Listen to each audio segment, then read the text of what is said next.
So caring has two aspects. It's those who care and those who are cared for. This picture of me in front of some flowers is a nice kind of picture because of the colour of the flowers and because of my smile. So wearing cheerful clothes and having a cheerful face help tremendously. Introduce yourself with context, because otherwise we can be lost and at sea. I mean, my family are learning they need to, if they phone up, they have to say not just who they are, but to give context. And cousins say, or friends say, I'm so-and-so, I was at school with you, or you were my bridesmaid. They give context each time they see me or contact me, and that helps. You need to approach from the front because we take time to process information. And I've seen things get out of hand. Someone in a shop with dementia being tapped on the back by someone who was just going to be friendly. And it all got out of hand because the person hadn't seen them and hadn't had time to work out who they were. Again, telling the time, it's no good having a bigger and better clock. You need a digital clock. You need clothes that are easy to put on, elastic waists, and clothes that you don't need to undo the buttons because otherwise one will do them up the wrong way. Clothes that can be put on inside out if necessary. They do exist, reversible t-shirts, tube socks.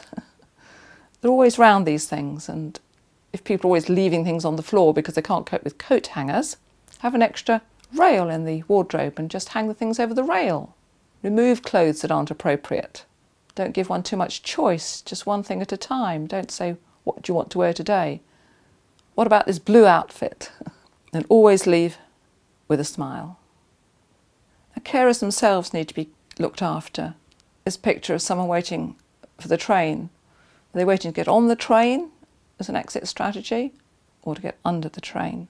Things can get that bad because carers feel sad, discouraged, overwhelmed, alone. They can feel angry, resentful. They can also feel embarrassed about the family member with dementia and resentful. And it's okay to feel like that. It needs to be accepted.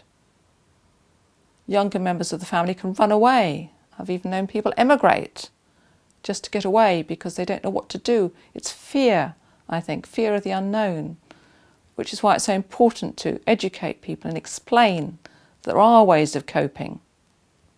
Carers need regular breaks. They need support. The Alzheimer's Society do have quite a lot of support groups, which are very good for carers as well as for people with dementia of different ages.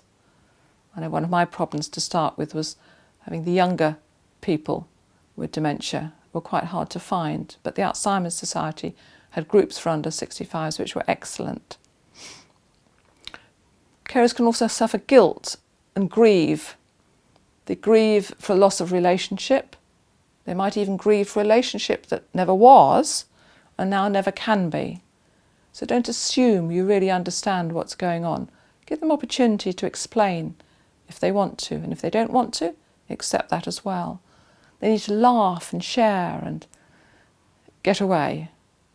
Now, some practical domestic tips. I found that I was able to cope for longer by simple things like, okay, I can't cook complicated things and work out quantities for large numbers of people anymore, but if I want to cook one cake or one batch of biscuits, I have to weigh everything out first and put it in a line, otherwise I forget what I've already put in and it's really not eatable afterwards.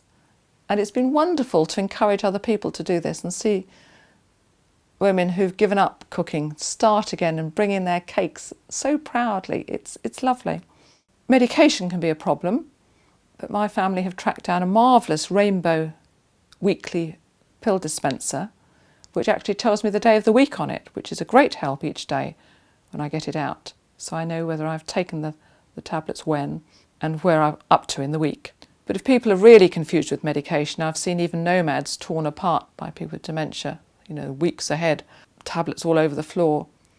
There is a marvellous circular pivotal pill dispenser with an alarm. There is no way you can cheat on it. You cannot get the next dose of tablets out until you've taken the ones already, and the alarm will go on and on and on until you take it. Some of the alarm systems I've tried are hopeless because the alarm gives up after a while, and that doesn't help because sometimes it takes quite a long time for the message to get through. So there are ways and means of carrying on for longer with these practical examples and suggestions.